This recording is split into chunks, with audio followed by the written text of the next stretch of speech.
which is quite good. But the two teams are out on the park, and it looks like, I think that the way your parks are going to line up, they're going to kick off. But I think we're going to have the national anthem before we actually get underway, and a little bit of smoke floating around, and already the underdogs, I think it's fair to say, have won the first two games. I think a lot of people thought Sims would come and win all three today, Andrew, but so far Nyngan have won reserve grade and Forbes have won the under-18s. Yeah, it's been a great day of footy here. Two very close clashes. Nyngan to get away with that result in the reserve grade earlier on, and then the under-18s was a really good game as well, and Forbes were the victors there. So on to the main game here, a huge clash this afternoon. And the two teams arm in arm and just out there. And let us rejoice, for we are young and free, with golden soil and well foretold. Our home is girt by sea, our land abounds in nature's gifts of beauty rich and rare. In history's page let every state advance, Australia fair, in joyful strains, and let us sing, advance, Australia fair. Thank you, Nicola. Great job. And I must say this, Andrew, I think it's the two calmest coaches I've ever seen in Bush Rugby League, just about. They're both your brother and Pat Rosser just went about their work preparing the teams for their respective assignments this afternoon in a very methodical and quiet way. It was quite interesting. In fact, in the Sims dressing room, most of the talking was coming from John Gray, who's moved over from the club from Macquarie this year, and Jai Chapman, and of course Blake Tremaine Cannon and Luke Jenkins. But no one else was really talking in that room, but gee, they were doing heaps. Yeah, and for the coaches, I guess Pat Ross is out on the field, and he'll obviously lead the guys out there. But for Dubbo Sims' point of view, I guess all the preparations have been done. But you've got leaders, like you mentioned, in both sides. Luke Jenkins, Blake Tremaine Cannon and Dennis Moran, who have been around enough footy over the years, country footy and senior level football. They know what it's all about in big games, and they're ready. You can tell both sides. It's Park Spaceman to kick off to Dubbo Sims. And I'll go through the two teams in just a second because we haven't had much time because of the delay here, which was rather upsetting for many of the Nyngan supporters and the people at the ground in the reserve grade game when one of the Nyngan players actually had to be taken to hospital with a broken leg. But the Nyngan supporters in the end had something to sing about because they won the reserve grade matches. Coxedge it is who takes it up for the Dubbo Sims, and he's going to be playing about 30 metres out from his own goal line, about 20 in from touch on that far side of the field. We'll just go through these sides. It's the Dubbo Sims side, Ship at fullback, Pello and Gray on the wings, Chapman and Cubby in the centres, Tremaine Cannon at half and Bonham at halfback. I think the only Bonham I've ever heard of was John Bonham, but he played the drums in Led Zeppelin, I think. But don't know whether this fellow's as good. The prop forwards, Poya and Coxedge, Jenkins, the very experienced and very good hooker, Renane and Reynolds in the second row, and Naden is the starting lock forward for Dubbo Sims. And for the Park Spaceman, Dwyer's at fullback, Page and Applerosa Ada on the wings, Dooley and Nyako in the centres, Prout and Moran the halves, Masoi and Rosser, the captain coach, the props, Tino the hooker, Pope and Barrow in the second row, and Epi is the starting lock forward, and I think he's played 7 years or something without missing a game. It's something quite staggering as the big Pat Rosser takes it up for the Park Spaceman, and he's up over the halfway line, about 15 or 16 metres in from touch on the eastern side of the field, plays it to Tino. Tino gets it away, and the kick comes from the halfback Prout, who puts it high in the air, and it's going to come down around about 30 metres out from the Sims line, and picking it up over here is Gray, and Gray plays the ball, going for a gallop was Chapman. Chapman's tackle about 32 out from his own goal line on the sideline. We've got two sideline eyes today. We've got Shannon Byrne, and of course we've got Jeff Mann, who spends all of his time promoting and looking after all of the sport, just for the ABC? No, not just for the ABC, just about for everyone that wants to know about sport in the western area of New South Wales. Good afternoon to both of you. Yeah, very good afternoon, David. Beautiful conditions down here. The Spacemen will actually have the breeze at their back. It's coming from a southerly, quite strong, so they'll have the breeze, the Park side. Just quickly, referees Wayne Hughes, touch judges today Nick Richardson and Simon Hartis, and in goal Rob McKenzie and Pat Allen. And just quickly, have you recharged and rehydrated? You've been very busy today, Jeff. Absolutely. It's been a terrific day, though, to see Nyngan come here. I think they got the motivational talk from David Morrow at half-time in the reserve grade game. They won 22-20, and then for Forbes to come out and win that junior game in such great fashion, it set the scene for a terrific day. Sims still looking for their first premiership, and they've had 3 teams in. And it's Rosser who takes it up for Parks as a kick downfield. The first real kick with depth went over the dead ball line, so they've got in the middle of 7 tackles here, and they carted up well on the short side. That looks like Big Barrow. Geez, he's built like a Barrow too, and he's built very solidly and close to the ground as Tino. This little pocket battleship goes straight through. He gets a pass away, and down the field it goes to Nyoko, and Nyoko was tackled. He couldn't get it back to Aparosa on his inside, and I think he's lost the ball in the tackle, but it says it's a strip, says referee Hughes. And that was the first break we've seen this afternoon, and they look dangerous down that right side as Nyoko and Aparosa Ada really make some ground. I'm not sure whether they wear the headbands for a reason, but if it's to make it easier for commentators, they've done a good job. One's got a brown headband and one's got a white headband. Yeah, I'm sure that's what they're doing for David. But Tino is the man. He made the break there on the right edge of the field, the number 9. He was one of the best players on the field in the grand final last year for Park Spacemen, and he started off on the front foot again here today. And Nyoko takes it up again as they've got this opportunity to open the scoring here. Parks, as Tino goes from dummy half, he throws a little short ball. It comes back to Naden. Naden, the lock forward, has a crack on his own. He's tackled close to the goal line. He's not far away. He'll get up and play it. He plays the ball, and now Tino from dummy half. Can he get there? No, he can't. Good tackle. Jenkins heavily involved in that tackle, and I think it was Cox edge over the top. It's going to be played. Massoy, a big prop forward, gets it away. It comes to Prout. Now Moran has his hands on the ball. He gets it away to the rangy second rower Pope, and he's tackled about 8 metres out from the goal line. 5 in from touch. Dwyer, the fullback, throws a pass that goes over the top of one. Picked up by the halfback Prout. He's tackled 12 metres out from Sims' line. Good defensive effort so far from Sims as they go from dummy half. Comes to Moran. He kicks back to the left wing. Who's going to get underneath it? Oh, they had the ball for a moment, racing through Pope, but I think you'll find it's a knock-on. Going high above them all was Brendan Page, but he knocked it forward. And in the end, Pope, when he thought he'd scored a try, realised that the referee's going to rule a knock-on, and that's exactly what's happened. Hand over to Dubbo Sims, 10 metres out. And already Moran showing some of his skills. Absolutely. He jumped straight in there at first receiver, and a nice little kick back to the short side. Pinpoint accuracy. Oh, knock on. Error from Dubbo Sims coming out of trouble here, and all the pressure from Park Spaceman at this stage. That Renane that knocked it on? Yeah, and a man involved in that big hit there was their captain Rosser from Spacemen. He was instrumental, as was Meso. So they had 2 big boys coming at him, and just spilt the ball. I don't know how long that bloke's going to run up and down the sideline, the far side in the spacesuit. Gee, I tell you what, Jeff, it's a bit warm for that. He got tackled a couple of years ago when the Wellington Cowboys came here, so he's probably trying to stay away from a fish.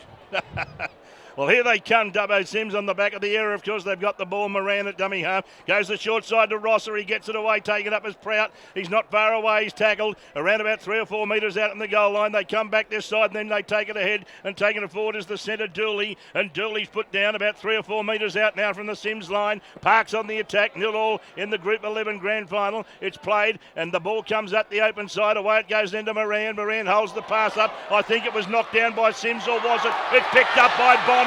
Bonham is streaking away. The halfback's on his way to score the opening try. They won't catch him. And Bonham, I tell you what, I'm not sure if he can play drums, but he can certainly run. And Bonham scores the opening try. And Sims lead 4 points to 0.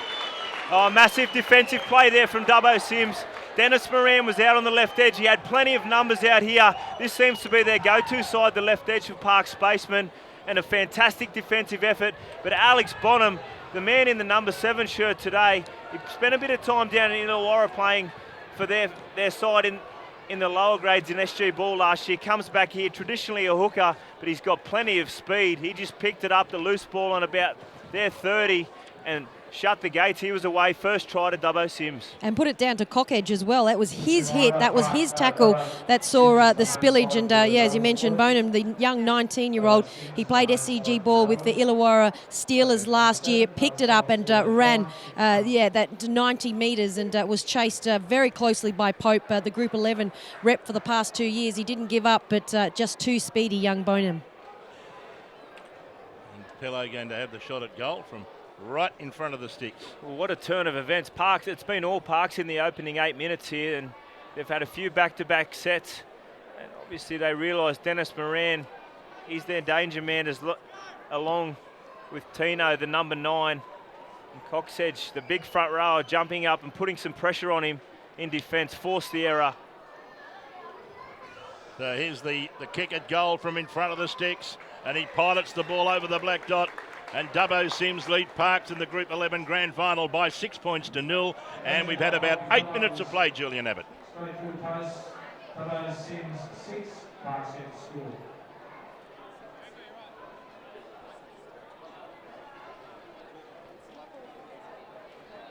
And earlier today, for those that came in late, Nyngan scored their first ever victory in a Group 11 premiership, winning the reserve grade in a titanic battle. Penalty goal virtually on the bell from 40 metres out.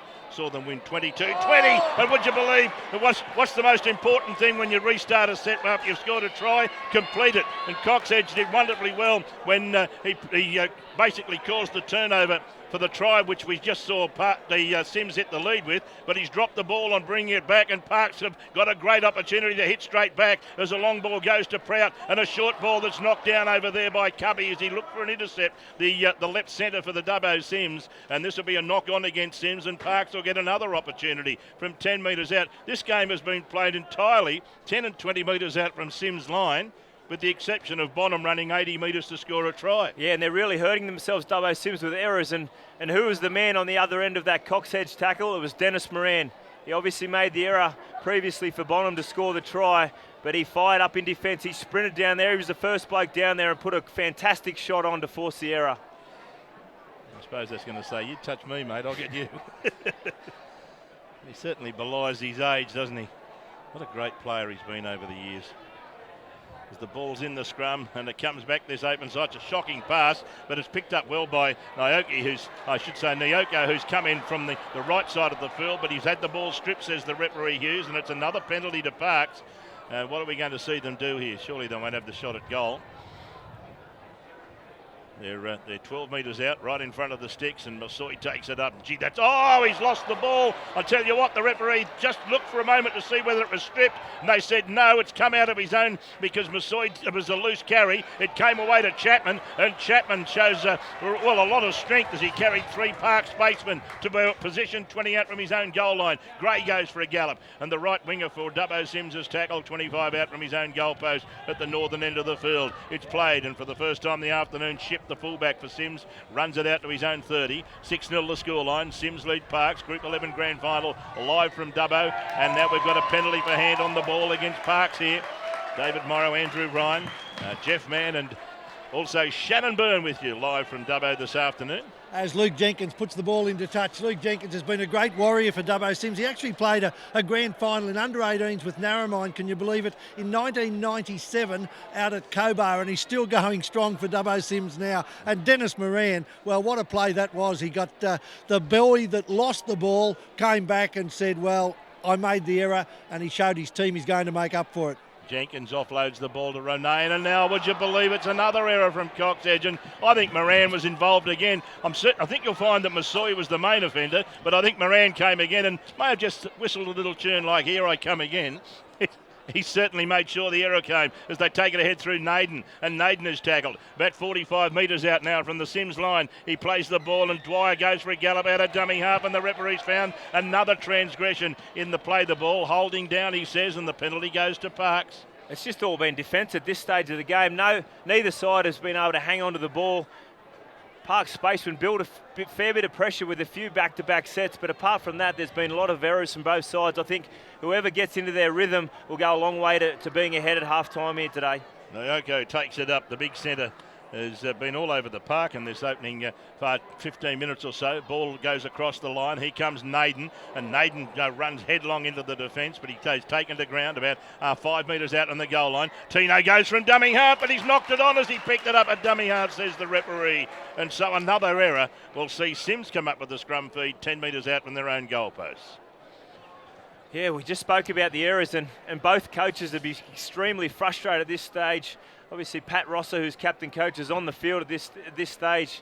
But the Dubbo Sims coach, Tim Ryan, would be extremely frustrated at this point. And 13 minutes into the contest, neither side's found their rhythm, and we see John Gray carry the ball out of their own 20 here.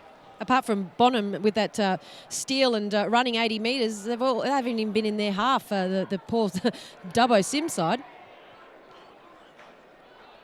Now, let's see what happens here as the ball goes back to the left and they're taking the ball up and another knock on. A little bit of pushing and shoving going out there. Saying Pello when they play the ball.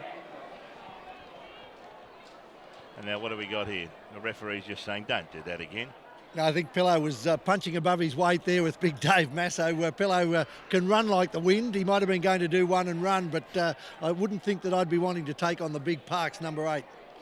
He's a big lump. They're a big side, Parks. They've got huge amount of size on their edges, and we've seen it early in this contest. Dennis Moran and Prout have gone to their edges quite early to try and get over a few of these lighter weight oppositions in Dubbo Sims. As the ball's going to go into the scrum, and it's Prout who feeds the scrum, and away it comes to Moran. He floats across field, he looks for an inside runner, and that runner happens to be Dwyer. He gets away from one, he gets away from two, he floats across to the right side of the field, and he's upended in a heavy tackle, and the tackle is going to be, what's the tackle going to be? He's going to be deemed held. He said to go back and play it by the look of it. Well, I suppose if you're held while you're in the air, but gee, there, a lovely ball away to Aparosa. Aparosa for the line. Aparosa, he scored 3 tries last week, but can't get there. Gee, that was good cover defence. It was a lovely ball from Rosser as the ball comes to Nyoko. A ball comes away. Through the hands it comes into Prout. Prout's under pressure. He throws a pass that's picked up by Moran. It was also under pressure because the ball came to him on the bounce. Long pass to Dwyer. Dwyer tries to get around a couple. Dwyer he almost got a pass away, and he couldn't in the end as Pope was backing him up. Now they explore the short side. Moran gets it away, and taking the ball strongly to the line was Dooley. He's put down not far away. Ball comes back the open side. It comes away then, and taking it up is the little hooker and Tino. Tino's almost through. He's tackled 10 metres out from Sims line. Sims lead by 6 points to 0. In at dummy half Masoi. As the ball comes back to this side, it goes to Moran. Moran the grubber kick, and in the end the pressure's on the fullback Ship, and he does wonderfully well to get it and get it back in the field of play. Beautiful little touch there from Dennis Moran. It's been all Park spacemen down this end of the field at the moment. Sims really battling to get out of their own 20 metre area, but Ship, fantastic pickup just to get over their goal line. So you swore that Dooley and Page were going to gather him up, and he did just a little step, wasn't it? It was coolly done as Parks are defending and Sims running it out from their own end, but basically they haven't really had the ball inside the opposition's half except when the runaway try was scored. A chip and chase that doesn't bear any fruit for Sims, and in fact Aparosa catches it on the full, does a 360 pirouette, then runs it back, runs into the defence, and the defence is too good for him because they run him over the sideline. Oh, extremely lucky there for Dubbo Sims after all the defence they've had to do. Cubby out in the left centre position, tried a little chip and chase on his own 40. I don't know how happy the forwards have been with that one, all the defence they've been doing, but they got lucky. The left edge on the Dubbo Sims side managed to pick them up and put him over the sideline, and a huge sigh of relief for the Sims forward pack, I'm sure. Yeah, different, very down at ground level, a very varying height difference in these two packs that are about to scrum, set down the spacemen, a huge height difference. And just quickly, obviously Tim Ryan's not happy with the way they're going, and they've made 2 quick changes as well, Marlon and Sonny on for the Sims. Well, that was interesting that the brothers made the change very quickly. Now taking it up, this is Ben Marlon, and Marlon, good run. And he's tackled about 41 metres out on the goal line. He struggles to his feet, plays it to Jenkins. Jenkins gets it away to Cox Edge. Cox Edge takes it ahead. Cox Edge is still going. And one of the words that was certainly, oh no, he's lost the ball there. This will be a penalty, I reckon, for a strip. Hand in the tackle. He's ruled that Barrow put a hand on the ball. And so the penalty goes to Sims, and this is a great opportunity for him to go on the attack and extend the lead. They haven't had the ball at all, really, have they? No, they sure haven't. Shannon mentioned it before. I think the only time they've had it in Parks' half has been when Bonham basically ran the length and scored the 6-pointer. Well, certainly the first time they've started a 6. No, I don't think they have had it. Here No, they they come haven't. anyway. Jenkins offloads the ball and they take it ahead, and here's Poya charging into the fray. Very slightly built for a prop, but he's obviously got some ability. Has he lost the ball? No, referee said he hasn't. He'll play it to Jenkins. Jenkins gets it away. Marlon has a crack on his own. Marlon almost got away from them. Good tackle from Barrow, and he's finished off a couple of metres out on the goal line as Sims go on the attack, leading 6 points to 0. The ball is played to Jenkins, and away it comes to Bonham, and Bonham gets it away, and taking it up is the big number 17, Sonny, and Sonny is tackled around about 8 or 9 metres out on the goal line. Ball comes back the open side to Bonham. Bonham throws the dummy, goes on his own. He's taken well there by Pope, about 8 metres out on the goal line. Jenkins goes back to the left. He throws a dummy, goes on his own. He got a ball away. The ball's gone loose. It came backwards off Sonny, but the referees ruled no. It went forwards initially and then went back to the Sims team. And as a result, Parks off the hook there slightly with that handling error. Yeah, probably lacking a little bit of patience. They haven't had a great deal of football, as we've mentioned, down in the opposition 20. This is their first real opportunity, and a little bit frantic, a little bit frustrated there. They're just trying to push the pass. I think they just need to get back into their rhythm, Dubbo Sims. But Parks, sigh of relief from them. But both sides have been pretty good defensively on their own goal line at this point. And timing slightly out as well. Ronayne just overran Bonham, and that's why he was tackled as well. That sort of first play before. So just timing is just a little penalty out. for a tackle over the horizontal. And Ronayne and Marlon involved in the tackle. Now, what's the case with the replacements here, Andrew? I think we're still a bit concerned because they named 117 each on the bench. And I think they've got 12 interchange. And you're on it, Andrew. Yeah, you're actually down here as well. You're the 110. Oh, no way. Yeah, so you've got four fresh reserves with the 12 interchange they've employed out here in the Country Rugby League as well. So 12 interchanges today for the first grade. But you're only allowed to use 4 men, so even though they've got 6 or 7 on the bench, only 4 of them to use. Is that right? Yeah, they normally carry a couple of the juniors from Dubbo Sims. We see Prout make a break here for Park Spaceman, but yeah, just the 4 that you can use in 12 interchange. 42 metres out on the opposition's goal line. Parks take it ahead through Ross. Oh, gee, that's a good run. He showed a little bit of footwork at the line and got past the first line of defence. He's tackled 30 metres out on the goal line. They come back the open side. Here's the little hooker, and hasn't he showing him a clean pair of heels at times today, Tino. And Tino's tackled around about 18 metres out from the Sims goal line. He'll play the ball to Prout. Prout comes back the open side. It goes to Moran. Moran holds it up. A little short pass that found Eppie, and Eppie's tackled about 10 metres out on the goal line. Moran goes from dummy half. He goes back the right, little grubber kick into the in goal area, and getting back there, the day is saved over there. I think you'll find that, is it Cubby? No, it's the left winger over there who got back. It was Pello who got the ball and ran it over the dead ball line, and so Park should get ball back by a line dropout from underneath Sims' goalpost. Well, the back 5 for Sims are certainly going to know they're in for a game today. Dennis Moran is testing them all over the park with his kicking, his little chip kicks, his grubber kicks, both sides of the field. Pello was equal to the task there, and we saw Ship with a nice pick-up before, but Dennis Moran really controlling it. Him and Tino, the number 9, jumping in and out of dummy half, and at that first receiver position, they've got a great combination there along with Prout. And they're bringing the ball back as Rosser, geez, hit with a good tackle. You'll feel that one tomorrow, Pat. That was a great tackle. It was Naden that made it out of dummy half. Naoko goes for a gallop, and he puts on the pressure when he gets to the 20-metre line. He's going to play it right in front of the goalpost, northern end of the field. Tino to Prout. Prout opposite up. That's a replacement gone out there for Parks too, isn't it? Is that Nash that might be out there? 15 metres shy of the halfway line. Ball's played to Tino. Away it goes to Moran. Moran holds it up. Pope goes for a gallop, and Pope can't get through. He's tackled 10 metres out from Sims' line, 15 in from touch. Quick play of the ball. Dwyer has a go from dummy half. He almost got there. He's put down about half a metre out from dummy half. Tino tries a little rubber kick into the in-goal area, but it doesn't get there. It's brilliantly fielded. And who was that gathered the ball up? I think you'll find, it was Tremaine. It was Tremaine Cannon who saw what was coming and got himself beautifully into position, but his reflexes were dynamic. A fantastic shot from Ronayne there earlier too. I think it was the play before. Just launched him. Again, the Dubbo Sims goal line defence are really hanging in here, but these little halves for the Park Spacemen are testing every single inch of them. You see a good run from Pello. He's dropped that. Pello come out of demi half. Oh. It's been knocked back, says the referee. Well, if it's knocked by Park, surely it's play on. No, He's changed it now. he's changed the decision. So these touch judges wired up, Jeff. They are wide up, yeah, for sure, and they've called it well there. You mentioned Renane, Andy. You've seen Sims play a couple of times this year. That green line of defence is incredible. And Shannon here on an eye on the sideline. We've watched the player of the year, the Group 11 player of the year, Jai Chapman. He's not a big fellow, but he's wiry and strong, and both he and Renane, the little second rower, have pulled off really strong, tough hits on their own line.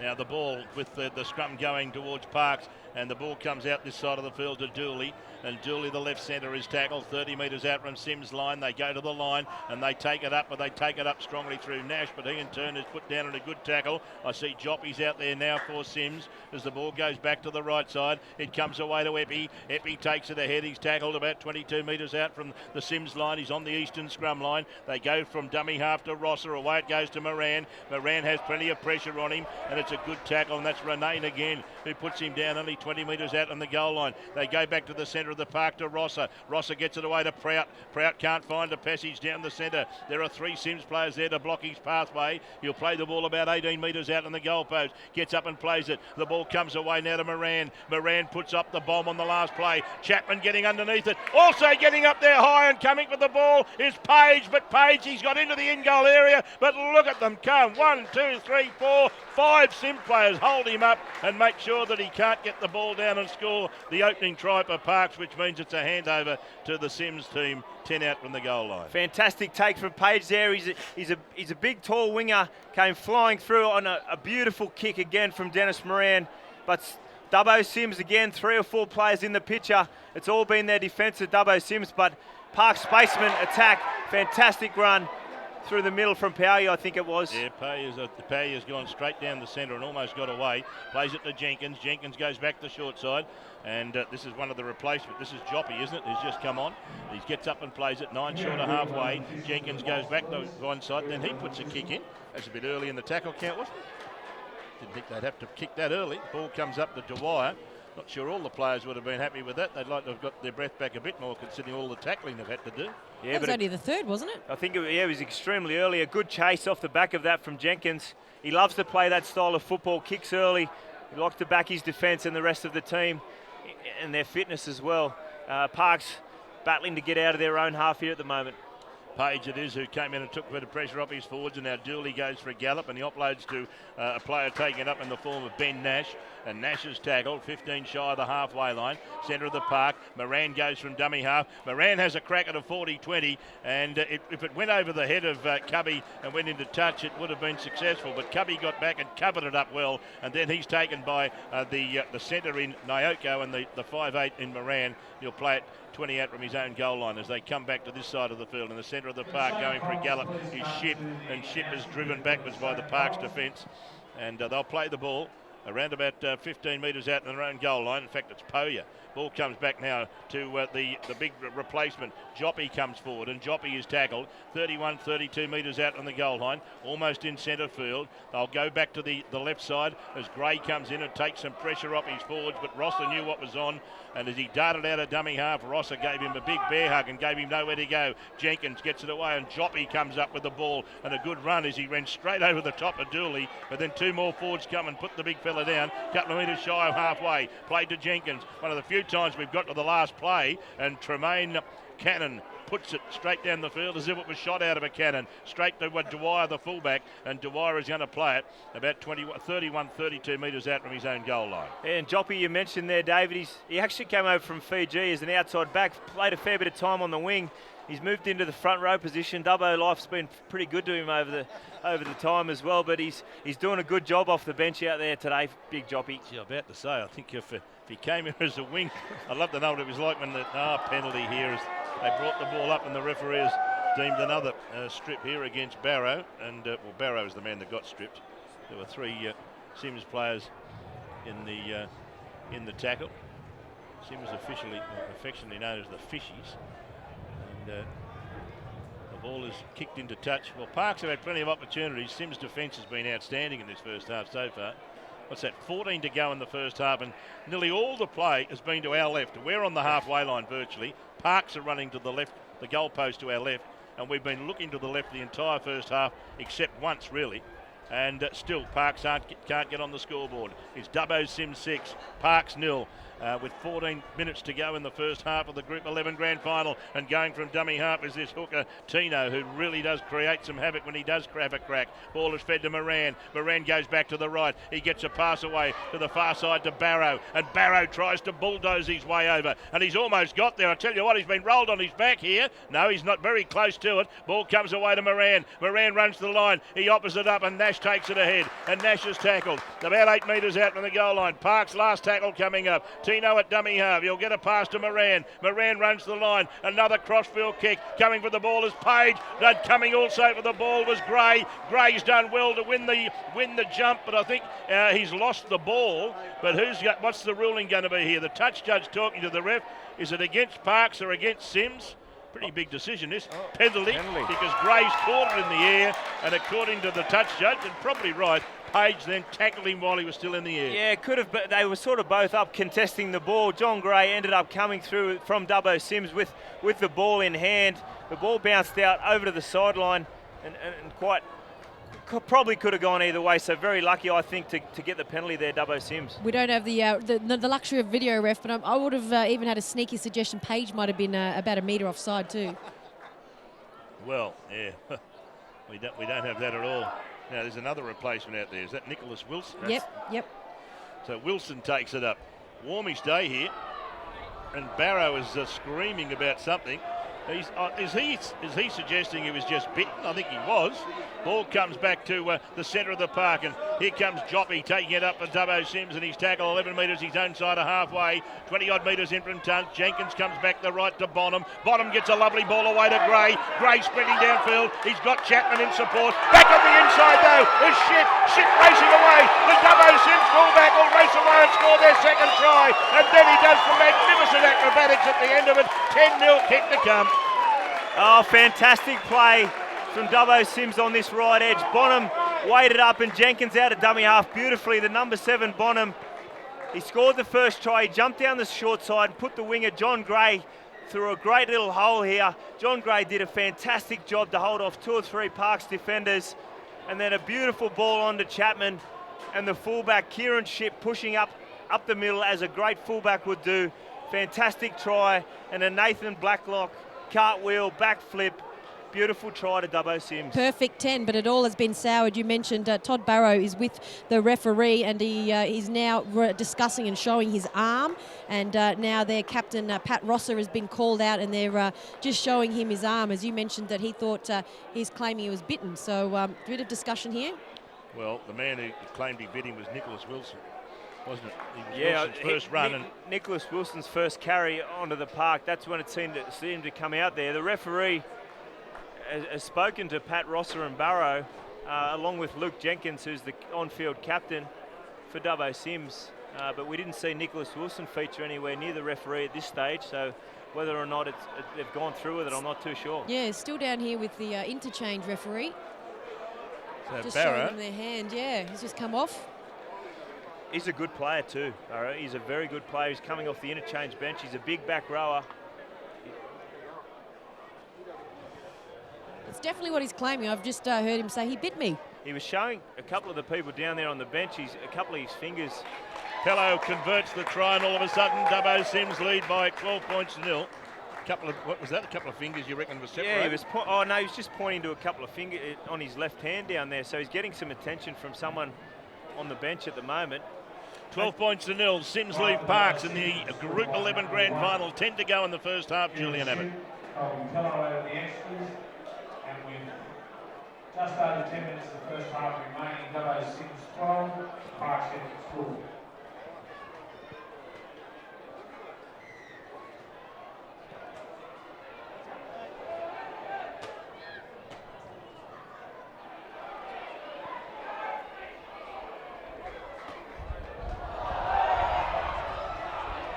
Back here, Sims bring the ball back, and Wilson was immediately picked up and carted backwards. There was a claim that the tackle had gone over the horizontal, but they lined up 1, 2, 3 Park spacemen to take him on. I don't think they're too happy that perhaps that Barrow was mistreated by him. No, and we see Nicholas Wilson carry the ball again, and he's one of those players that opposition teams and fans don't seem to enjoy him being on the field as we see push and shove from Moran and Wilson again. He's certainly fired everyone up at this ground at this stage, Nicholas Wilson. Moran just said something to him too.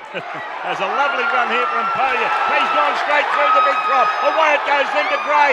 Gray streaking downfield. He's cut them to rivers here, Poya. That's another great run from him. And backing up was Gray, the right winger. Opportunity here for Sims to put this another try on the board here as the ball comes to Bonham. Bonham a long pass out wide. It comes across field and picking it up over there is Pello. Pello puts a little kick that. Well, I thought it was a little kick. I tell you what, it's hanging in the in-goal area, and in the end the ball is loose. And would you believe Pello has followed his own kick through? They've had an air swing Park, and Pello, as the ball ran parallel with the dead ball line, I think has scored a try. Wow, what about that from Pello? They looked like they were going to score over on Parks' right edge. The ball bounced backwards to Pello. He came across the field. It was a bit of a dinky kick. It wasn't one of his best, but bounced perfectly. Ship was steaming through with one of the Parks defenders. I think it was Page. Both reached out, couldn't get to it. And Pello following. He's got plenty of speed, dives on it for another 4-pointer to Dubbo Sims. He's picked it up 10 metres in from the left touch line. An ugly kick, and he's had to run 40 metres pretty much diagonal across the field. And yeah, what a fantastic chase from him. And it just shows never give up after your own kick. And the way, David, that they can turn defence into attack, Dubbo Sims. Shannon and I have been sitting here and all of our viewing has been in the one quarter. We've only had to swivel our heads 3 times to the other end of the field, and on each occasion Sims have scored a try. John Gray, what an interesting record he has. Dubbo Macquarie Jr. went to Sydney, captain Manly under-20s, and then came back here, captain coach of Dubbo Macquarie at the start of the season. 4 games in, Macquarie unbeaten, and he jumped ship and came to Sims. And David, you mentioned it in the lead up there, but Jaron Powyer, his run, he's had 4 or 5 really strong carries in the middle of the park. This time, he would have ran for 20 or 30 metres, shrugging blokes off, offloading, and basically set up the try in the end for Sims there. Fantastic run from the young front rower.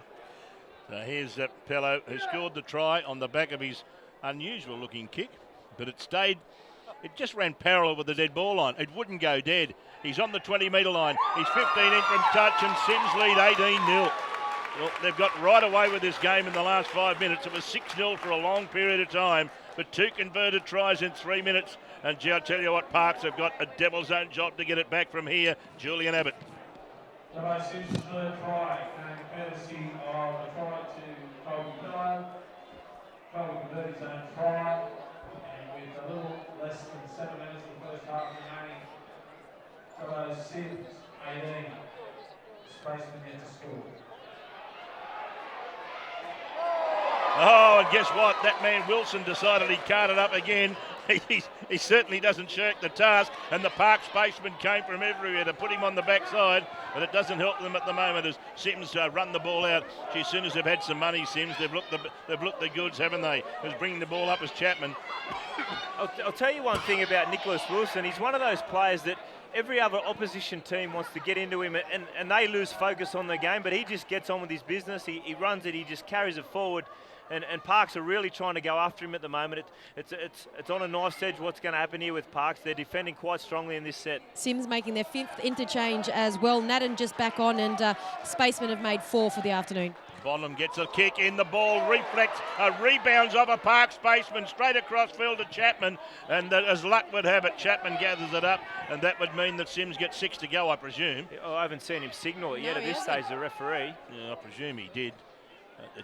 You would presume he's deemed that Parks charged that kick down, and here's Wilson going for another gallop, and he takes the ball to within 35 metres of the Parks goal line. They're leading 18 points to 0 Sims as the ball goes back to the left, and here's this man again, Poya, and he takes the ball strongly into the hit line. He's going to play it around about 21, 22 metres out in the goal line. They go back to the left, and Tremaine Cannon gets it away to Ship, and on it goes to Cubby, and Cubby's taken by Aparosa and Naoko. They're going to run him across the touchline. No, they're not. He must be millimetres in from the touchline on the eastern side of the field as Pello gets it away. Tremaine Cannon puts a kick in, and it's well taken back there by the Parks fullback, and that's Sam Dwyer, and he'll play the ball a couple of metres out from his own goal line.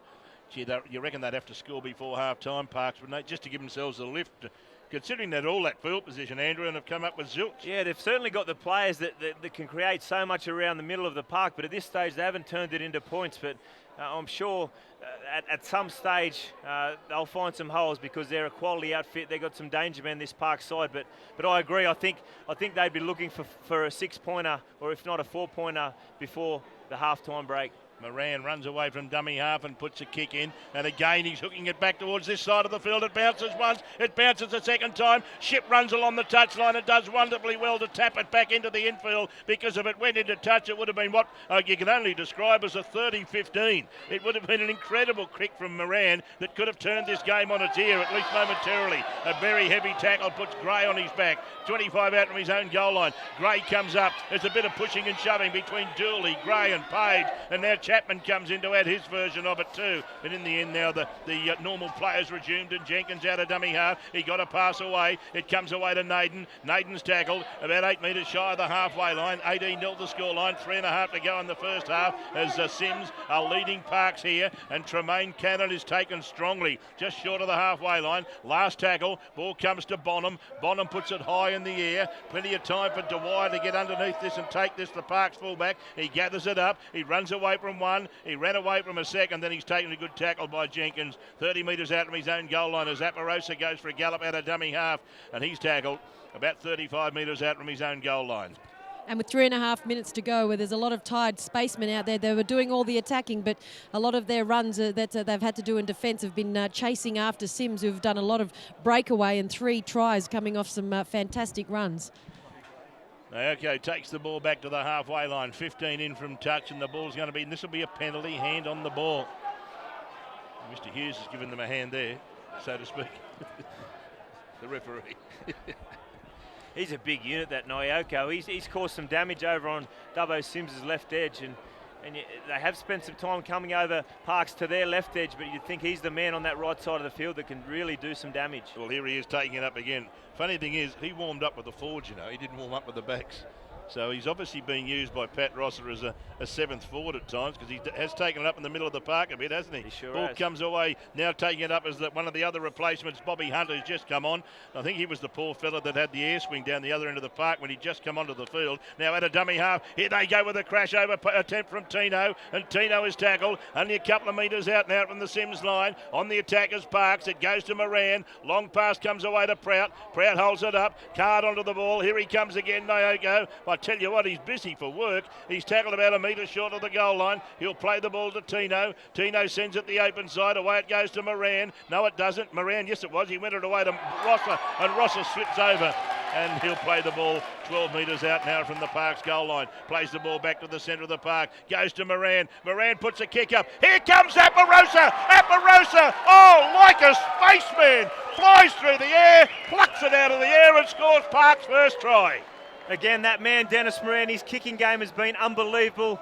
He went for a 40-20 only a couple of minutes ago that could have been a real momentum changer, but that kick was pinpoint accurate. Pello thought he had it covered, came in for the ball, and as you mentioned, David, Aparosa just flew through, and a real good hit back for Park spaceman just before half-time. And a 12th try of the season as well for Aparosa, who is his debuting in Group 11 this year, and straight from Fiji. So what a fantastic leap there. And as I mentioned, the spacemen have quite a considerable breeze. You can just have a look at the flag there. The boy that took the kicking tee out is holding the flag, and that just gives you the only indication we can in terms of flags, just how strong that breeze is. So Moran, pretty important kick this. The 4 points will give them a lift, though, Andrew, before half-time. Yeah, you mentioned it earlier, David. You just think they needed to cross the line. They've had so much ball down on Dubbo Sims' goal line and haven't been able to come away with points there. They've been extremely close, and I'm sure the Dubbo Sims side will realise that they need to be on their toes for the full 80 here today, because they've got so many danger men that can score points quickly, as we've seen in this set right here. So Moran, 9 metres in from touch and 20 metres out. Opportunity to convert the try scored by Aparosa Ada. And here comes Moran. There's the kick. It's very high. It goes over the top of the goalpost, but more importantly, it goes between them and over the crossbar. See, that went higher than the top of the post. This will be half time, and at half time, it's Dubbo Sims 18 leading Park 6. Julian Abbott. Apparatus scores Parks, Councillor Moran, that is the extras. At half time, Dubbo Sims 18, Parks Spaceman 6.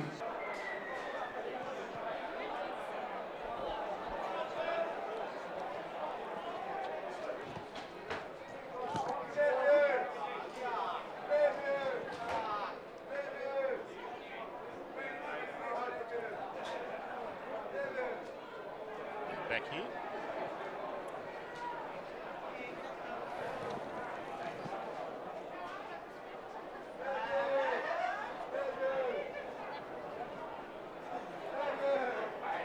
Yeah, and they've kicked off to Julian that not long at half time. The kids were out here, and as soon as the players ran back on, the kids rather dutifully ran off. It's, I reckon they'd love that in some of the Sydney grounds. They didn't have to blow a whistle, didn't have to play any music, didn't even have to get on the loudspeaker and say, time to get off. The kids knew exactly what it meant when the players came back on. As Parks run the ball back to a position about 45 metres out from Sims' line, and the kick from Trout is going towards the far side of the field, and Gray is well positioned to take the ball around about 30 metres out from his own goal line and 15 in from touch as they go for a gallop out through Chapman, and Chapman works the ball back to within 15 of the halfway line. A little bit slow getting on side here, Dubbo Sims. I don't know if that first half's taken a fair bit out of them, but the Parks looked full of running even though it's only a minute into the game. Dubbo Sims just seemed a little bit sluggish. A bit of a concern there, I think, for the Sims side. Wilson works it back towards the halfway. I notice Barrow is back out there too, by the way, the man that talked to about Wilson perhaps biting him early on. Kick here from Tremaine Cannon.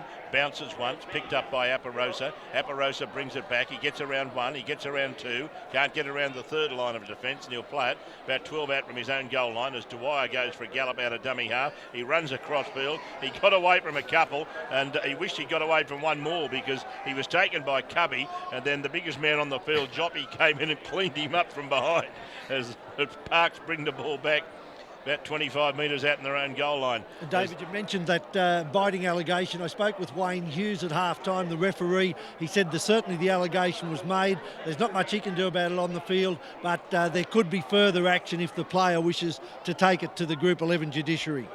Ball is taken ahead now by the Lockfoot, I should say the hooker in Tina. Now the ball is passed out to Moran. Moran's kick downfield, drifts away in the air. There's certainly some breeze up there as Pele came to the ball and took it well. And he runs across field, gets around a couple, and he's only slightly built, this fella, but gee, he's got something. I'm not sure what it is, but he's like some of those slightly built people. They look as if they're going to be easily meat for the defence, but he keeps getting past them. He is extremely slightly built. He has an absolute go, as what we've seen in the first half, but there's not a great deal of him, but he keeps putting his hand up as we see another man, Joppy, who puts his hand up in the middle of the park.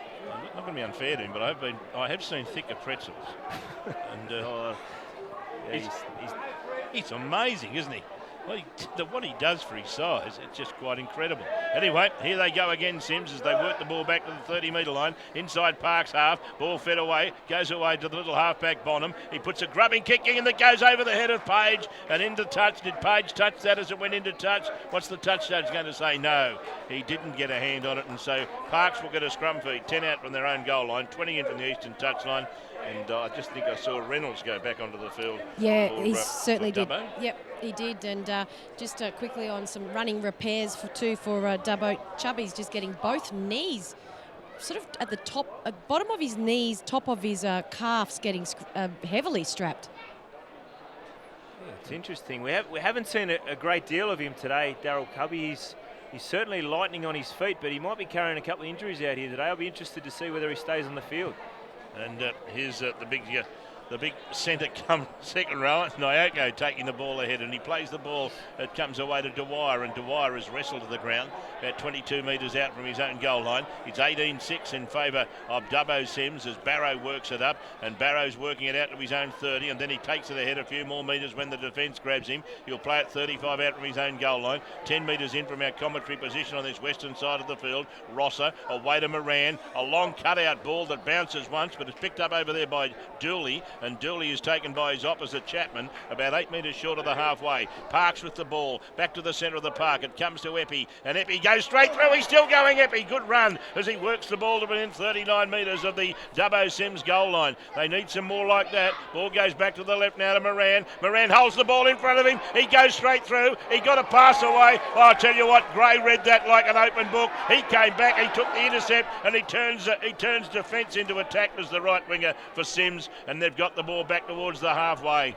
Gee, that was good football. Oh, Dennis Moran, he just continues to amaze. I spoke about him a lot in the first half in his kicking game, but now his running game's really starting to come alive. Last play there, he took them on, cut them up the middle, and luckily for John Gray, he plucked it out for Dubbo Sims, but Park Spaceman, they were lining up on the outside of Dennis Moran.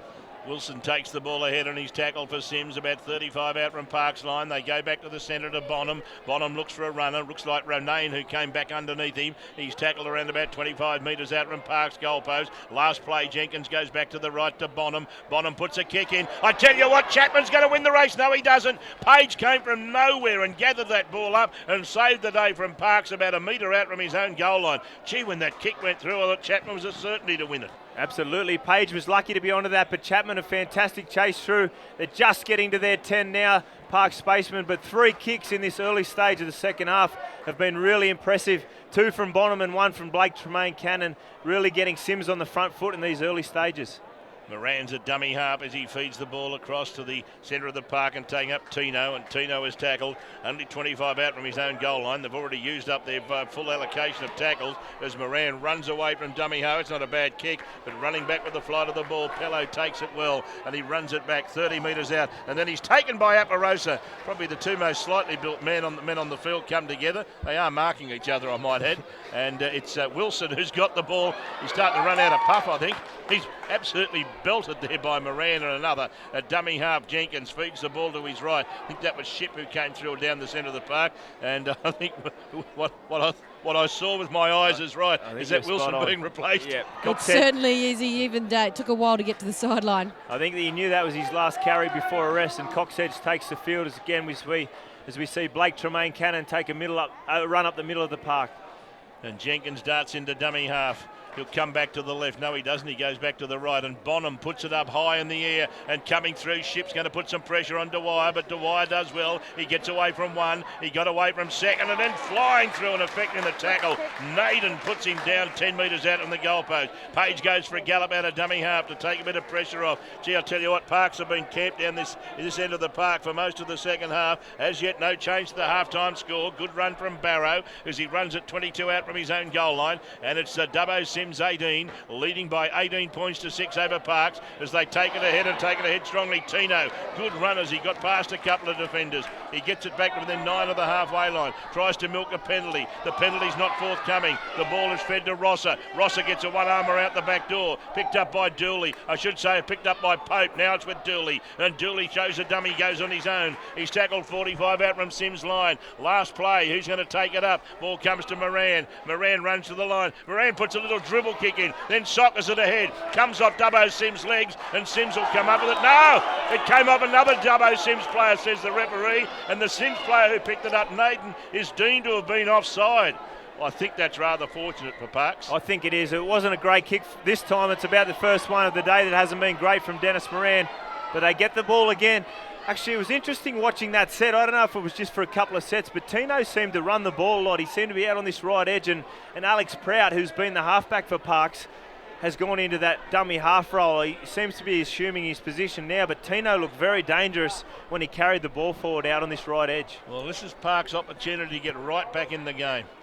I think that was a bit fortuitous, that penalty. Anyway, let's see what happens. Ball comes to Pope, and Pope runs it ahead, and Pope's going to be tackled about 19 metres out now from Sims' line. Here they go. Ball comes out the open side. It comes from Tino. Away it goes to Seppi. Seppi tries to get his way. Should show to Epi, and Epi gets through to be tackled about 15 metres out on the goal line. Played to Tino. Tino gets it away and taken up strongly. Here is Nash, and Nash is tackled around about 8 and 9 metres out on the goal line. They'll play the ball. It goes to Moran. Moran gets away from one. He evades another. He's looking for someone to run into a hole. Tino obliges. He's tackled about 9 metres out from the Dubbo Sims goal line. On the attack go Parks again. They're trailing by 12. Ball comes away. It goes to Rosser. Long ball to Barrow. Oh, what a lovely run. Lovely pass from Rosser. Beautiful gap run from the big second row of Barrow. And Parks have hit back. It's 18-10. Kick to come. Watch Pat Rosser there. He was sitting in the other side of the ruck. The ball was played just on the right of the post, and Pat Rosser come from the left side of the field to the other side, pushed his outside man. He wanted the ball in his hands, and Big Burrow run a fantastic line outside him. There was only 2 players on the left-hand side of the field for Parks. It was all Parks out on the right edge, and Pat Rosser, he showed his skills off in the first 50 minutes of this game and set up a fantastic try there. It was crucial that they scored in this first 10-minute period, and Burrow gets the try. And not even, as you mentioned, a Sims player could even get a finger on that. He ran that gap so perfectly. Just for Spaceman as well, Matty Clark, a Parks Jr. has come on for his first run for today, and that's the 6th interchange for Parks. Dubbo Sims, they've had 7 interchange, and so only 5 more left in 31 minutes for Dubbo Sims. And Dave, that Pat Rosser, I think he set up his intentions in the second half. He pulled off 4 tackles in a row in a set against Dubbo Sims early, and I could just see him lift. His second half performance in the grand final last year was very similar to this. He's clever with the ball, and he's a talented all-round sportsman as Wade Barrow takes the kick. He certainly is a talented all-round sportsman. 11 metres in from touch and 22 metres out. Opportunity for Todd Barrow to bring it back to just a converted try the difference, but he sprayed it to the right. And the Sims fans in front of our broadcast box are quite enthusiastic about that kick. It's Dubbo Sims 18, Parks 10, 30 to go in the Group 11 grand final here in Dubbo. Julian Abbott. That try for Parks was scored by number 12, Tommy Barrow, conversion unsuccessful. Dubbo Sims 18, Parks 10. And there's the kick-off, and Moran's back there to take it. And he offloads the ball. Is that Clark running it up? Yeah, I think it might have been Clark, actually, for Parks. Yeah, I don't think someone I haven't seen yet. Yep. As they bring the ball back through Rosser, and Rosser runs it back 20 metres out from his own goal line. He plays the ball, and here he comes again, running hard. Tino out of dummy half, and he gets the ball. He had the ball about 15 shy of the halfway line, then he was picked back and pushed back as Prout runs into dummy half. He'll go back the open side. Here comes Rosser again, and Rosser has been doing a mountain of work, as Jeff pointed out in this early part of the second half. 15 metres their own side of halfway. Guarding it up is Clark. Clark's tackle about 8 metres short of the halfway line. Last tackle coming up for Parks. Out the back door it goes to Moran. Moran puts a kick in. It's a pretty healthy kick, but running back with the flight of the ball, Gray takes it brilliantly, really, because that ball... No, I tell you what, it's a knock on, but no, the referee's ruled a strip. Oh, it's a big call from the referee, Hughes. Well, he was hit in the tackle, Gray. The ball came loose, but the referee's ruled that there was a hand in there to help it. That was Prout's hand in it. He's been very good today, John Gray. That's the first error that I can recall. Well, it wasn't even an error. They said they stripped it, but he's been very good on that right wing today. Cubby finds touch for the Dubbo Sims side. It's 18-10 in favour of Sims over Parks, as they've got the ball. Parks 10 shy of the halfway line. And I should say Sims take it up through Cox Edge, and he got a lovely pass away. It goes back to Jenkins. Jenkins through a dummy and scurried ahead a few more metres. He's tackled around about 42 metres out from Parks line. Cubby at dummy half. It comes to Naden, and taking it up is the big number 17. Sonny has just come back on, and he's going to be tackled about 32 or 33 metres out from the Parks goal line. Open side they come to Naden. Out the back door it comes in to Tremaine Cannon. He runs into Clark and another in the form of Barrow. He's about 25 metres out from Parks goalpost, centre of the field. They'll go back to the right side, and again Big Sonny takes it ahead. Good tackle from Moran. There's a couple of others in there as well in the end, but he's going to play the ball 12 metres out from the goal line. They go back to the right. Away it goes into Cubby. Cubby, lovely short ball, and racing away and racing into a hole to score another try out there is Alex Renone. What a good ball, and what a lovely gap run. Barrow at one end for Parks. Renone comes back with a gorgeous run to score a try for Dubbo Sims. Oh, fantastic hit back there from Dubbo Sims. It all looked too easy on that play. But Shannon mentioned the man that threw that last ball earlier, Cubby. He was getting both his knees strapped, and actually in that play I was looking for him. He wasn't out on this left edge where he's been set up in the centre position. he's played the predominant of the year in the last 18 months in the halves, and this time he just stepped into the game. We haven't seen much of him today. Fantastic pre-line pass, and Ronayne, who's been quality today in defence as well as attack, scores a 4-pointer for Dubbo Sims. And they might have heard him around the Riverina as well. He's played for Lake Kajelico in Group 20 and Temora Dragons in Group 9, and I think all at the age of 22. He's had a few clubs. As they say in the classic, more clubs than the Diltones.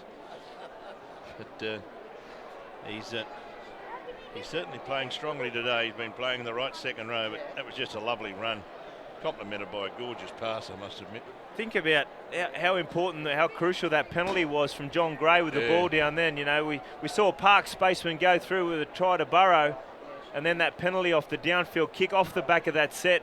Sims come down and score a try. That could really swing momentum in this game. Yeah, tries off the back of penalties. Gee, they happen so often. They sure do. And the last 2 tries from each side off beautiful, gorgeous passes.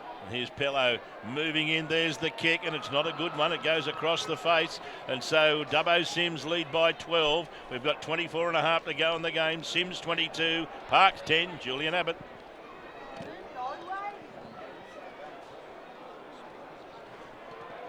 Ladies and gentlemen, no one's playing the Westside raffle, number 36. If you have the winning And ticket, here's the kick-off as Barrow gets us underway again.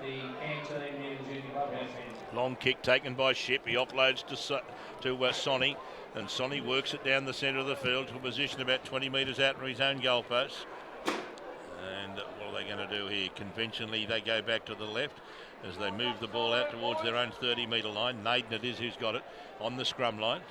You've noticed something, Andrew. You're on your feet. I'm just. It looks like they've swapped Alex Bonham and Cubby here for Dubbo Sims. Bonham seems to be out this left centre position. I'm obviously thinking that Tim wants to get Cubby into the game. As we mentioned, he hasn't had a great deal of tempted ball 40-20. today. He won't be there. Yeah, I just see what you mean.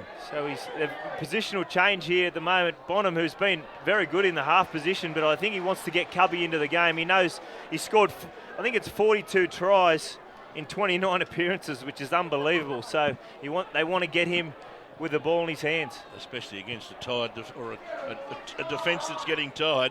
And Page went up to get up and play the ball, and the referee's ruled he's knocked it on. He thought that Jenkins had a hand on it. So a couple of crucial decisions from the referee in their second half have gone against Parks, and they're both 50-50s. But this one, I think he just got up and threw the ball between his legs. Gave the indication that Jenkins might have had a hand on it, but I think this is a huge defensive set here for Parks. They need to hang on in this set. There's 23 minutes to go, which is an extraordinary amount of time still to get themselves back into this game, but they need a quality defensive set here. Tremaine Cannon takes it ahead off the scrum. He runs into Barrow. He'll play the ball 32 metres out from Parks line. Back the open side. The ball is taken ahead and taken up as Sonny. And Sonny will play the ball. This big man Mountain, he's tackled about 20 metres out from Parks line. Centre of the park. Fed to Jenkins. They go back the open side and they take it ahead through Cox Edge. And he's taken ahead strong. Gee, I tell you what, he's still going the big front rower. He's still motoring forward. And he's tackled only about 5 metres out in the goal line. Sims with a great opportunity to extend the lead right here. Jenkins goes back to the right. Sonny has a crack on his own. Has he got there? No. He's only a few blades of grass short, though, I'll tell you. Jenkins will keep it going to the right. He throws a dummy, goes on his own. Jenkins goes for the line. Great tackle in the end, held him up. And I think you'll find it was underneath him Epi who was really mainly effective in stopping him scoring the try. Moran was around his legs as well. Little grubber kick. Who's got the ball? Great reflexes here, but I think he's knocked it on. He has. Great reflexes from Tino, but then when he tried to control it, he knocked it on. The grubber kick was good. It was bullet-like off the boot. And Tino did well to even get down to it. But then a little bobble of the ball. And Sims have got another opportunity because they'll get a scrum 10 metres out from the Park Spaceman goal line. And it was a great defensive set. You mentioned Epi was in under Luke Jenkins there. He looked like he was going to score for sure, but somehow Epi got in under him. A fantastic defensive play. Ball comes to Cubby, who's playing on the right side just momentarily, and he's put down over there by Moran. 10 metres out in the goal line. The ball will be played to Chapman. Chapman sends it away, comes to Naden. Naden has a go on his own. He's tackled around about 9 metres out in the goalpost as they run towards this northern end of the field. Jenkins runs across field. He holds it up. The ball comes to this side of the field, and coming for the ball is Bonham. Racing out of the line, Aparosa missed his man. He came back against the grain Bonham and then ran into big Pat Rosser. He's 5 metres out of the goal, out of the line. And I think you'll find this young kid's hurt here, Bonham. And Pat Rosser even showing some concern here. Yeah, I think he just got tangled up with him, Rosser. There was no intention in it, but he was sort of up around his head and neck a little bit. He just got in an awkward position there, Bonham. He ran a good line in from outside in. I think it was Aparosa came flying in off his wing here, and Alex Bonham would have been thinking, get me back to the halfback position where I can put blokes in these holes, but he managed to hang on to the ball, and he's trying to get to his feet here now, but he just got tangled up pretty ordinary in the tackle. Hey, just quickly, Epi, we've mentioned a lot. 98th Group 11 first grade game today, 100th for the Spacemen, and he's been around for some time with the Parks. Yeah, I think they're saying he's played an enormous number of years without missing a game. Coxedge brings the ball back. He's going to play the ball. In fact, he flicked it out the back door, but the referee said, no, I've already called held. He'll play the ball to Jenkins. Jenkins goes line. Jenkins has a shot at field goal. Not sure what he was thinking about, but the ball went, I'm not even sure whether it went under the post or even missed the post from right in front.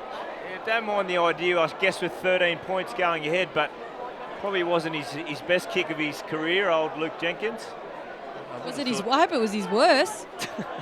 I hope he doesn't have worse than that, Andrew. That was, but he wasn't even in a position really to take it, was he? It was almost an afterthought, Andrew. I think it was. Like he got the ball and thought, oh, there's nothing doing. I'll have a shot at field goal. Yeah, his mind was probably in overdrive. They had a little attacking crack, and then he just thought, I'll try and slap a field goal over. But anyway, Parks off the hook though, because they'd had to defend for a good couple of sets there. Barrow plays the ball, and the ball comes out the back to Rosser. Rosser flicks it out the back door. It got along the ground, picked up by Dooley, and I should say Pope. Gee, they look a bit alike when they're a long way away. Dooley and Pope, they play alongside each other on the left side of the field. Moran throws a dummy. Now he gets it away. This is Dooley. Dooley sprinting downfield. He's got support back on the infield. He's still going, Dooley. He got the pass back to Dwyer, and Dwyer has scored a try for Parks.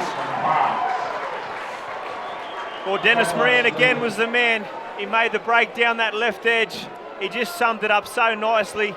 An offload on the previous play from Pat Rosser. Bounced a bit loose, and Pope quick play the ball.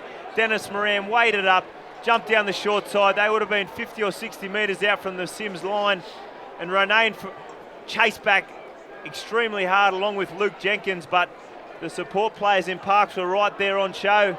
And this is game on here, 19 minutes to go, 22-14 to Dubbo Sims. And David, the young fellows for Parks, Sam Dwyer, who scored the try, Jake Dooley, those boys came through the Parks juniors, and as under-18s they won a premiership a couple of years ago along with Jordan Pope, and they've watched in awe Dennis Moran weave his magic, and now they're out there with him and they see just what it's like to play outside a master. Yeah, well, the good thing now, I've just worked, but he's a master. Been around for years. In fact, he would have put you through a few holes when you were younger. He sure did. Yeah, we played under 20s together down in the early days, quite a few, about 17 or 18 years ago now, and then played NRL together at Parramatta, and he's still going on like a trooper. Went on to play 150 games for the English Premier League, try scoring, leading in the Super League 2002-2003. So here's Barrow from wide out on the eastern side of the field. The kick is high. Is it straight? No.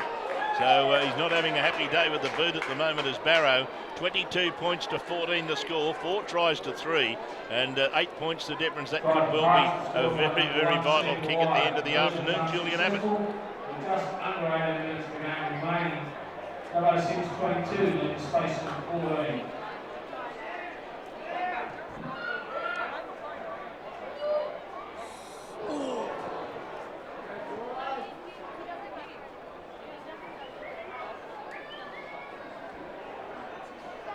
As Pope took the ball and then had Hart in the mouth for a moment because he almost knocked it on. He tried his hardest to knock it on. A great take. It was in the well, end.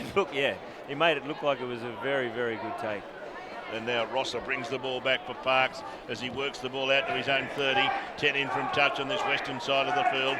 And big Pat Rosser trying to get to his feet. He and Sony exchanging a bit more than glances for a moment as here he comes, the big seller again, Nyoko, as he runs it back to within 10 of the halfway line. 20 in from touch, western side of the field. They take the ball out of dummy half and going for a gallop, Tino. Tino got away from one. He does a little dodge and weave.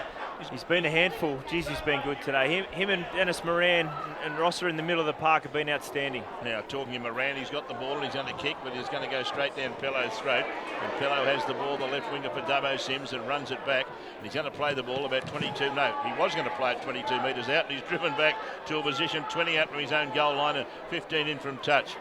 He reminds me a bit of Isaac Luke, this Tino. He does actually, the way he bounces around and steps, and he takes some stopping. He's a very good player. Involved in the Samoan World Cup side last year and a very good player out here. And there's a tackle that perhaps could have been penalised. Gray gets up and says, why wasn't it? Referee Hughes shook his head very furiously, so he obviously made the decision and that's all he can do.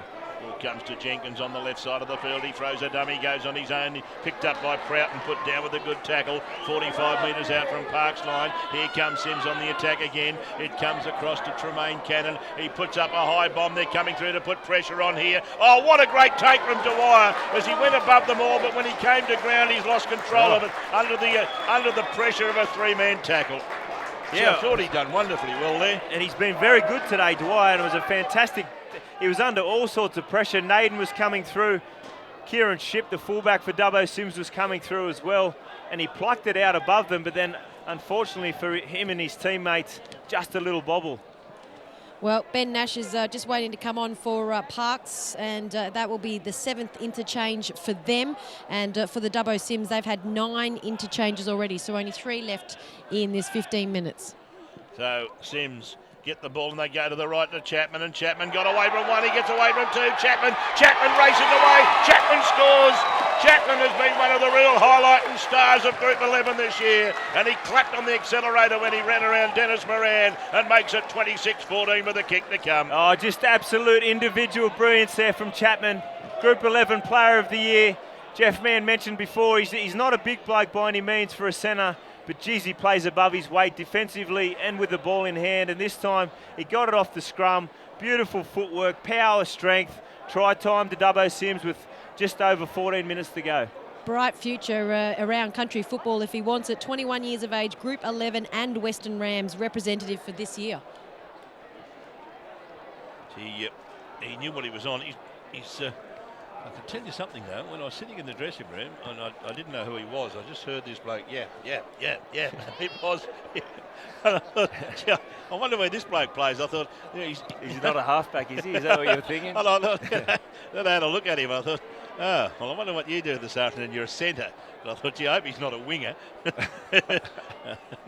And then John Gray was doing a fair bit of talking, but then we understand why, because he did actually coach for a while. And he is a winger, yeah.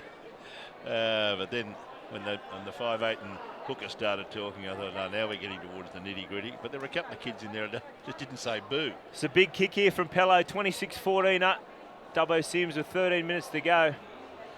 He's 10 metres in from touch, 22 metres out. 12 points the difference at the moment. This to make it 14. Pello, he kicks it very high. It goes between the sticks though, and it's 14 points the margin. Dubbo Sims 28, Parks 14. 13 and a half minutes to go here at Apex Park in Dubbo. Julian Abbott.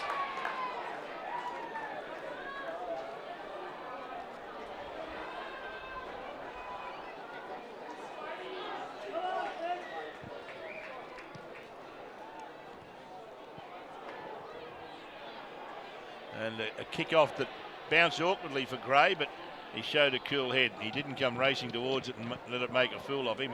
He let it bounce and then gathered it up, and the Dubbo Sims are just going to work this ball back, but then they flick a pass out the back door just when I thought they were going to have a nice even set of 6 on the back of scoring points and kick it down the other end. What do? A flick pass out the back door that almost bears fruit. Naden goes straight through. He's got a lovely pass away to Reynolds, and they take the ball ahead, and Reynolds is still going. This youngster, he's tackled only about 30 metres out on the goal goal line. 22 metres in from touch. He plays the ball to Jenkins. Back to the open side it goes. Tremaine Cannon gets it away. Long pass from Cuddy. It bounces once, bounces twice. It was knocked backwards on the far side then by Chapman. Chapman tries a chip and chase. The ball will beat him into touch. 12 metres out from the Parks goal line. I think the ref's called forward pass here. It must has have he? been I actually thought it was. We were in line with it, and I think it drifted back after it had actually left his hand slightly forward. That's the Cubby pass, was it? Was it the That's Cubby the one, pass? yes. Yeah. The one. Yep. David, you mentioned Jordan Reynolds. You and I were talking yesterday morning on ABC Western Plains about the last day of harness racing at the Bathurst track today. Well, Geordie Reynolds is just as comfortable sitting behind a standard bred as he is out there with Dubbo Sims. He loves it. And here's Prout. I'll get back to that in a second as Prout makes the burst and he's almost away. Yeah, he can handle a harness race, can he? Well, the way he's going at the moment, I tell you what, he showed them a clean pair of heels for a few strides there too. Well, there's been times when he's been out on the horses in the morning and then travelled away with Sims and then come back and done a twilight meeting at Dubbo Showground. Oh, well, good luck to him. And he's a good young player. Him and his mate Ben Marlin, both young back rowers, been involved in the juniors here for a couple of years and very successful, good players. Here's Rosser. Rosser's gone straight through. He strides through and he shows a real captain's knock. I tell you what, that shows some strength, shows some determination, pace, and I tell you what, he's got the captain coach's hat on, and that was the captain coach's hat if ever I've seen one. Gets the ball 15 metres out, get out of my road, beats him with footwork and then got to the last line and just said, who do you think you are? Ran over the top of him. Parks have hit back. 28-18, kick to come. A massive play. He set up the last try to Burrow with a beautiful pass. This time he just took it all upon himself, Pat Rosser. I had Dave Morrow just palming me off up here in the box. He's getting excited as well. But a fantastic run from Rosser. 10 minutes to go, gets his team right back in this. There's enough time and there's enough danger men on this Park side to get them back into this game. And poor Ship was one of the men that he ran over the top of. He actually left the ground. The palm was that big, like a rag doll, and he was just pushed out of the way. So Barrow just to the right of the uprights. Here he is. There's the kick. This time he's kicked it. And it's back to just an 8-point ball game. 28 points to 20. 10 to go in the game. Hasn't he had a big second half, Pat Ross? He sure has. And I know how Ship felt. That's how I felt up here in the box with David pushing me around like a little rag doll. Thank goodness I'm more than an arm span away from Jeff, because he was just doing an air palm. He was just doing the excited too. Yeah, he was doing the air fend. It's just a great bit of work. Sure was. Tell you what, that's the way to get your troops worked up with, as a captain coach. I don't know what that was just wonderful. Just lead from the front. As Moran takes it up, and Moran decides to run the ball from deep inside his own half. They quickly shift the ball to the left. Just for a moment they thought there was a hole over there. Back to the centre of the park it comes, and they work the ball back to within 15 metres of the halfway. Parks have got certainly a sniff again. Ball is played, Prout, and of course Prout started that with a good little break. Now Rosser again working his skills in the centre of the park. Almost got Dwyer away near the halfway. Tino, back it goes then to Epi. Epi runs up over the halfway. Parks just keep hanging into this game. They've never been in front, but I tell you what, they've been thereabouts for most of the second half as Rosser brings it ahead again, and again he's proving to be a handful. He's tackled 35 metres out from Sims' line. In at dummy half is Moran. Moran floats across field. Up goes the kick. Here comes Aparosa coming through. Aparosa, he's knocked it down. It's picked up. Oh, Tino can't pick it up. I reckon Aparosa had knocked it backwards, but the referee's going to rule a knock on anyway, I think. I think he's calling. I thought he was calling knock on to Pello here first, but it must have been Aparosa. Dubbo Sims' ball. But Tino, there was 4 or 5 Park spacemen down there, and Pello was just standing under it all alone, waiting, and luckily for him, Aparosa knocked the ball on as he was leaping through. Well, if Aparosa had got that, or had just gone up to try and knock it back, if he'd realised how many Park spacemen were behind him, all he had to really do was go up with his back to the line and knock it back. But it's easy to play the game here, Andrew. Absolutely. It's a very simple game to play in the broadcast box, I've found out over the years. And I don't think I'd like to be under that ball that Pello was, under that high ball. I'm not real comfortable with that at all. Ball comes away to the left. That's why you played in the second row, see? You'd have to play it on the wing. Yeah.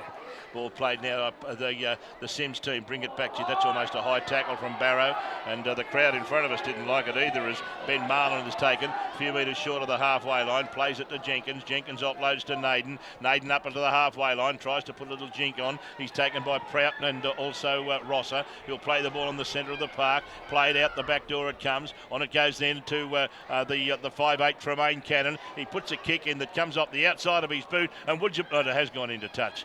Gee, I thought for a moment Gray, in sprinting down the right side, was doing something similar to Watini Zalesniak, that he dived out over the touchline, kept it alive, and the only man that was going to pick up the bouncing ball had he done so would have been his 5'8", because Tremaine Cannon was the only man following through. Yeah, there was plenty of space out there too. Obviously, I don't think it was his intentions, Blake Tremaine Cannon, but the kick came off the side of his boot a little bit, but John Gray, he didn't want to leave it die wondering, and Page was a little bit deep back there, the left winger for Park Spaceman. Just beat him over touch though, John Gray. And so they're about 28 metres out in the goal. Oh, and it wants the ball to go on the scrum again. Gee, they're anticlimactic when that happens, aren't they? 6.5 to go in the game. And it's Dubbo Sims 28 leading Parks 20. Moran to Prout, and Prout runs across field. He looks for a runner and he finds it too, as Nyoko takes the ball about 30 metres out from his own goal line, almost in centre field. Dwyer in at dummy half. That's a horrible pass that Barrow's done extremely well to drag in. And he'll play the ball about 30 metres out from his own goal line. Prout from dummy half. He gets it away to Tino. Tino runs it back to within 12 of the halfway. He can't get away. Some good defence there from the Sims team. Ball goes to Prout. Prout darts out of dummy half. He's tackled 5 short of halfway. He'll play the ball and Tino. Away it goes to Rosser. Rosser, a cut-out pass that went to Moran, but Moran couldn't handle it. Bit of pressure on there. Pressure on both Rosser and Moran. Well, they had the right idea. That's been their play the majority of the day. Pat Rosser with the early tip on to Dennis Moran, and especially out on Dubbo Sims' right edge. That's where they've looked like they've had holes, especially around this halfway mark. And Dennis, he just had too much pressure on him there from the Sims defence. As Sims bring it back, and now a penalty. A penalty against Parks for being offside. Is that the first offside penalty all day? It was, and I was just about to say I wouldn't be too surprised if Parks are offside. They were very slow at getting back, and the crowd was just starting to call offside. And Rosser was one of those that struggled to get back. There were a few Sims players there thinking that the kick at goal was I reckon Tim would have said, don't you stupid, use up as much clock as you can. You're down the other end. A set of 6 takes 60 seconds, and a little grubber into the in-goal area, and you've just about got the game won. Yep. 2 balls on the field momentarily as Sims take the ball up, and Cox Edge is going to play the ball about 10 metres out of his own goal line, plays it to Jenkins. Long ball comes across, and here comes this young kid, Poya, and Poya takes a power of pulling down, and he's put down in the end. There's not much of this fella when you're comparing to other props, but he makes some progress. Inside ball, Tremaine Cannon, lovely inside ball from Jenkins, and I think you'll find he scored the winning try. He has. It's 32-20, kick to come at 4.5 left on the clock. Great play from Luke Jenkins. He's been around Group 11 Rugby League for a long time. He's been such a successful player. 7 or 8 premierships in the last 11 years. And he did the right thing there. A beautiful little play. He jumped one way, back to the other side, and Blake Tremaine Cannon up the middle of the park. Had a couple of Parks defenders and slams the ball down. Massive try to Dubbo Sims. Dave, you and I would remember Smith and Langlands. Well, this is a combination, Jenkins and Tremaine Cannon, and that try-scoring movement, when they won it probably 10 years ago, and again they won it 2008, 2009, these blokes were co-coaches at one stage, and they would have scored 10, 12 tries during the season with that exact move. Good to see. Well, we did say before the game, you did say to me, they'll be the 2 keys to win the game. Well, they've been heavily involved in the most important play of the game from Sims' point of view, because that shortly put the game to bed. As we see Pello line up to have a shot at goal. He's just inside the scrum line. There's 3.5 left on the clock. And of course, if he kicks this, it'll be 14 points again. And you just can't see them doing it. And I think that's Alex Renane coming off. Look at the smile on his face. That says it all. He's had a mighty game, including a wonderful try. As Pello lines up the kick and moves in, strikes it as sweet as a nut. And Sims are going to take the Group 11 grand final now, you'd think. Less than 3 minutes to go. They're back out in front by 14. Dubbo Sims 34, Lead Parks 20, Julian Abbott. The try for number 6 was scored by number 6, Ray Hannah. From Carl out the extras, and with 2 minutes and 38 seconds left. Well, that's what we expected in New South Wales Cup over the last couple of months of the premiership, didn't we? The way Newcastle stormed home to put themselves into reckoning, and then a little short kick off here, and Aparosa picks it up. Aparosa sprints away. Aparosa hurdles one. Aparosa gets a pass back to the centre of the field. They take it ahead through Marsoy. Well, that's been a really exciting passage there from the restart. Ball is played at Tino. Away it goes to Rosser. Rosser having another crack on his own. Can he get there? He's horribly close to scoring another try. The referee says held up. Held up. I was about to say before that short kick-off that Penrith and Newcastle looked the testing material certainly during the last 2 months of the New South Wales Cup, and that's what we're going to get in the grand final next week. Should be an absolute cracker, because Newcastle have come from nowhere to put themselves in the frame, and Penrith have been there all year. They sure have. Penrith have been right up there all year, and a very good side. Obviously a reflection of the club, the NRL side doing some fantastic things as well. So what another great run from Pat Rosser. He's not entitled to do that. He's 32. Surely he's got some younger blokes that do that. Marsoy takes it ahead and he runs hard into the hit line. He's tackled with less than 2 minutes on the clock.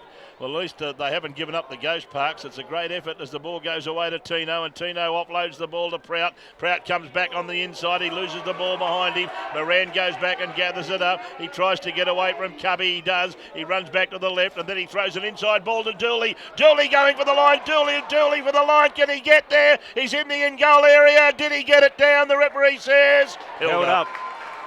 Held up again. So Sims still holding on, 34 points to 20, but gee, Parks aren't going to die wondering. You've got to admire Parks. You know, they come into this semi-final series in 5th position, basically had nothing to lose, and they come on and they have just fought and fought to the death here today.